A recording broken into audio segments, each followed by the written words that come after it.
Alright, welcome to my PlayStation VR review. And first impressions after pretty much messing with it for a couple days now and covering it extensively on my channel. We've been doing everything. Testing everything out, testing all the features, testing a lot of the games out. I'm doing full coverage and continuing to do full coverage on the PlayStation VR. Everything firsthand, you can see it for yourself. And before I made this review, I wanted to make sure that I tested everything. And I believe I pretty much did. Okay? So, let's jump through the chase and get right into the review. Okay? Now, let's start off with... First of all, let's start off with the history of it. Okay, this has been talked about since, well, VR's been around forever. Just not in the home until now. Oculus Rift, HTC Vive, PlayStation VR, Samsung Cardboard, Google Gear, all that. Okay? But I would say that the PlayStation VR is the first major VR headset that most people are going to own because, let's face it, it's one of the easier ones to set up. It's one of the more affordable ones. And, it's for everybody that pretty much has a PlayStation 4. You don't have to, build an expensive computer and worry about wires. It's a lot easier. So, the PlayStation VR is the one that I believe will work for the mass majority of the people. So, it definitely has, a more introduction to VR than the other headsets. But I've tried the other headsets, so I can actually compare this. And we're going to be doing a little bit of that in this review. But I'm going to tell you right off the bat, I am absolutely 100% happy with my purchase. And I truthfully believe that anybody else will feel the same. I don't work for Sony. They don't send me any endorsements or anything. They don't send me, headsets for review, like a lot of these big YouTubers. I went out and purchased it, and back in when it was announced after the VR press conference, the keynote, I went out that next day and pre-ordered it. And I purchased mine like everybody else. And I'm absolutely happy with my purchase. Now, let's talk about the... Let's because this is about for everybody, not just me. Let's talk about the setup. So it comes with a nice booklet, PlayStation VR instruction manual. Everything is labeled. Everything is numbered. Pretty much a lot of standard cables. It takes a little bit, and then after you do that, you go to the next step and you pretty much calibrate your camera. You gotta have a decent amount of room, but not too bad compared to the other VR headsets, like the Vive. So not too bad. I haven't really had any problems with any of the games as far as space. I know Batman and Job Simulator do require a little bit of space, but not too bad.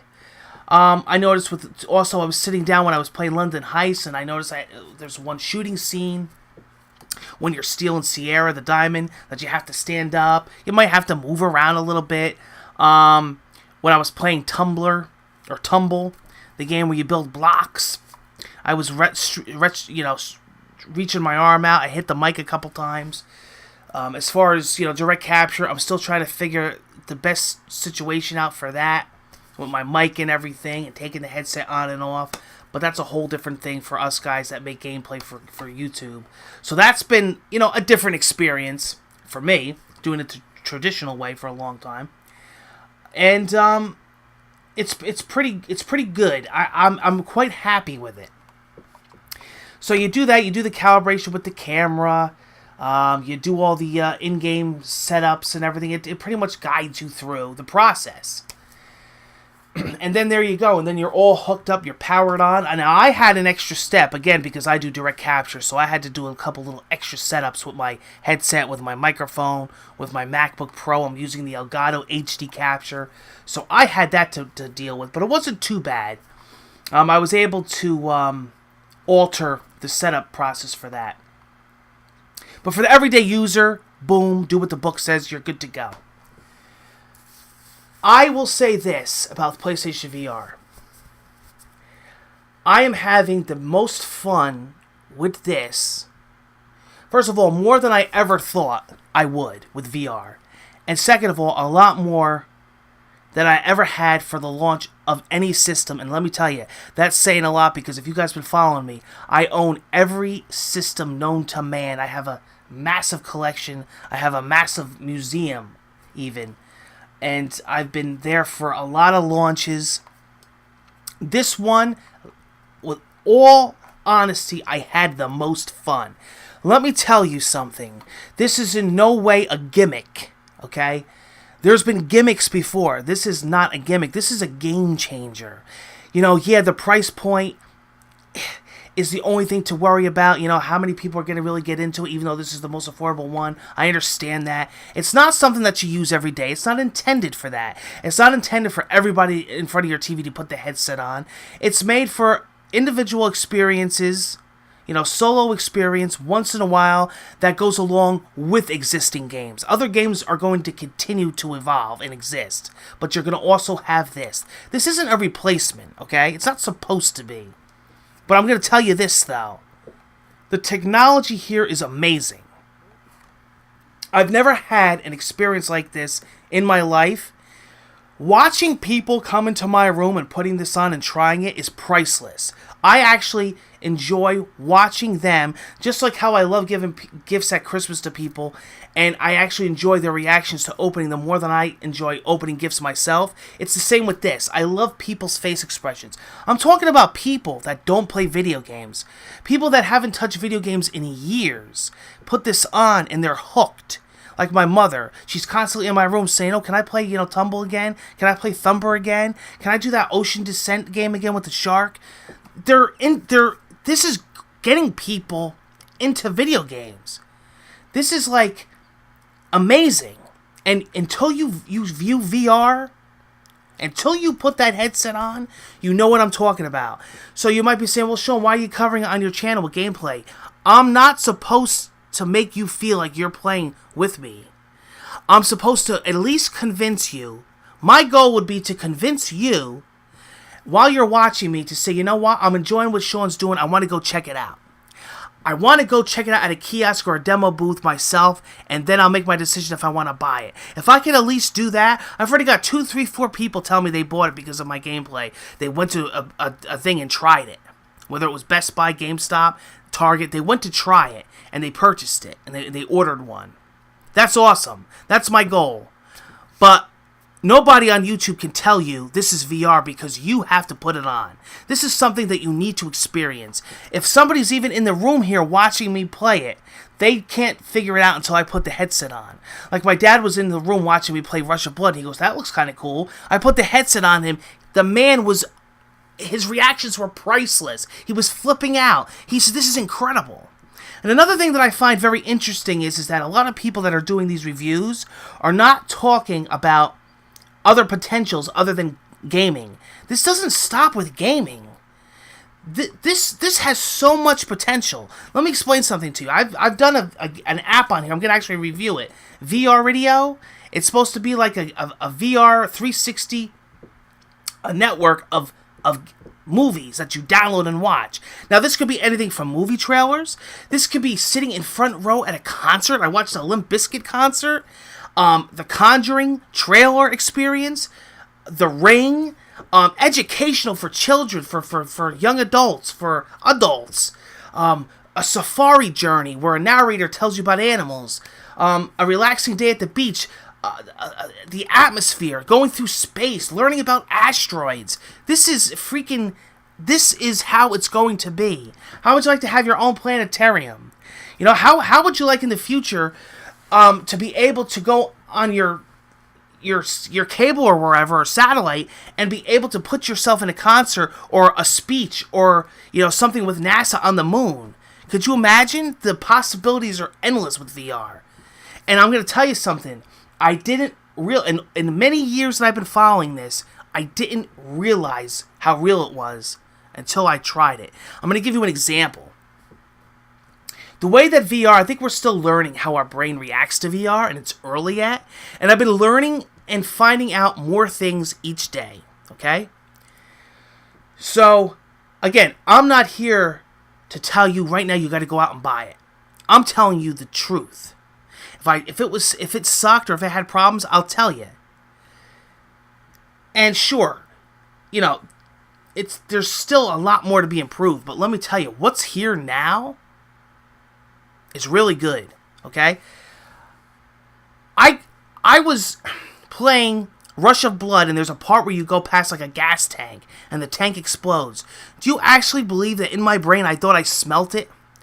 Part in London Heist where you're actually smoking a cigar, you could smell the smoke. It's what your brain does. It's how your brain is reacting, because even though it's not there, your brain doesn't know that. So it automatically puts the sense of fear and smell in your brain. I'll give you a perfect example. This is what sold me on VR when I put my headset off and I said, you know what? This is real. I was playing Tumble last night, which is a building block game. And I got my tower really high. I was into it so much that I didn't even realize that I had my headset on. Okay? That should tell you right there how comfortable the headset is. And how immersive the gameplay is and how sharp the gameplay is. And I know a lot of people are talking about the quality isn't there, it's uncomfortable. No. I was so immersed that I forgot I was playing a game. And do you know what happened? My tower fell, and it was leaning towards me. And do you know what I did? I put my arms up, and I shielded my face. And then it hit me, and I says, what am I doing? This is a game. That's when it hit me, and I said to myself, this is real. This is effing real. This is the real shit right here. And it can only get better. Is it 100% perfect? Of course not. I have no problem with the quality of the VR headset. I know compared to the HTC in the Oculus, it's pin sharp. I didn't have a problem with this. I found it very sharp. I found it very comfortable. And I'm going to tell you something. Don't listen to all these big mainstream reviewers, because I've played hours and hours of Drive Club, of this game, of that game. I had, in all my days of playing, 0 motion sickness, 0 sea legs. They get these people to review this system that already have a history of these problems. That's like having somebody review a roller coaster, but they're definitely afraid of rides. I mean, it's stupid. I had 0 problems. My friends and family had 0 problems. There was a problem that people were saying about fogging up. I'm sorry, I didn't have any of these problems. I didn't have the fogging problem. I didn't have any of these problems. All I could tell you is that I had an absolutely amazing experience. I'm looking so much forward to how games are going to evolve into this. The only thing I would say is it's very taxing on your brain, meaning, you have to play these in spurts, and I'm not talking about motion sickness. I'm talking, your brain is using parts that it's not used to, Like, you're working your brain, but you're having so much fun you don't realize it, And, it requires a lot of brain power, and you'll feel that in the beginning. But I gotta tell you, though, the more and more that I use VR, the more I'm interested in it, the more I can't wait to see what comes out for it. Again, don't take my word for it. Don't stop with the gaming. Check out educational videos. Check out these video services, like the VR Radio app. I think there's one called Little Star. Watch these collection of videos. You can even go on a roller coaster. You can even go on a helicopter ride. You can learn about planets. You can learn about continents. It's so fun and so educational and so much potential to VR that I can't believe and wait to see where it goes. And again, you have to experience it yourself. Nobody can tell you about VR. You, the person, needs to experience it. So I hope that if I get anything out of this, that I motivate you to try it. And then you purchase it. I had people last time contact me saying, Sean, I'm so happy. I'm so happy you got me, moved into, your reactions and your excitement to get into it, because I had no desire for it. I know people that are buying PS4s to get this system. That's awesome. That's my point. And I'm going to continue to cover VR on the channel because I believe it's going to be huge. It's too good to pass up. You know, every so often you'll get somebody in the comments, oh, this sucks, this is gay. You go on their page, and they're Xbox fanboys that only play Xbox. So I'm saying, I mean, you know, if they had their headset like the HoloLens or whatever, you know, they would praise the heck out of it. But because it's PlayStation, that's kid shit. Okay? I've been playing every system since I was a young child. I never believed in any of that fanboyism. All I could tell you is, this is no joke. And if this is the way it is at the launch, could you imagine years and months and days from now? I mean, every time when I turn on PSN, there's something new added. And I gotta tell you, out of all the launch releases of a system, this is the most entertaining. Again, if this is just the launch of the PlayStation VR, just imagine what the future holds. You know, games like Batman, where you're Batman. Games like Job Simulator, where you're working at a job. Games like Tumble, where you're actually building stuff. Games like Thumper, that use rhythm mechanics and eye coordination. And immersive games like Drive Club, and immersive games like The London Heist. This is game-changing shit here. This is, like, mind-boggling stuff. I just want you guys to experience it, okay? I could go on and on all day and talk about PlayStation VR. But until you try it, you're going to know. You're going to say, Sean, you were right. I am impressed. This is some cool stuff. And yes, I did check out the cinema mode, the cinematic mode. Regular non-VR games look great. Movies look awesome. It looks like you're in front of an IMAX theater. I was watching YouTube. I was browsing the web. This really, really works. And I heard on a Reddit article that you can actually use cinema mode on Xbox. So, I haven't messed with that personally, but I'll be checking that out. But everything works. Everything that it features works really good. I had no problems with the camera. I had no problems with head tracking. I had no problems with the motion controls, the move controls. I had zero problems. Everything worked really well for me. Okay? And space wasn't that big of an issue. This is a pretty crowded room. I mean, you've seen my gaming studio. This room is packed. I didn't have really a lot of problems. Ladies and gentlemen, that is my PlayStation VR review. I am excited to end this video and get right back into gaming and covering it for you guys. I'm loving your reactions. I'm loving the feedback. I'm loving the comments. Such a positive week. Maybe my best week on YouTube since I've been on 2008. My best. This has been a blast, guys, and I want to thank you guys for it. Take care, and I will see you for more gameplay this week on Merry NJ08. Bye-bye.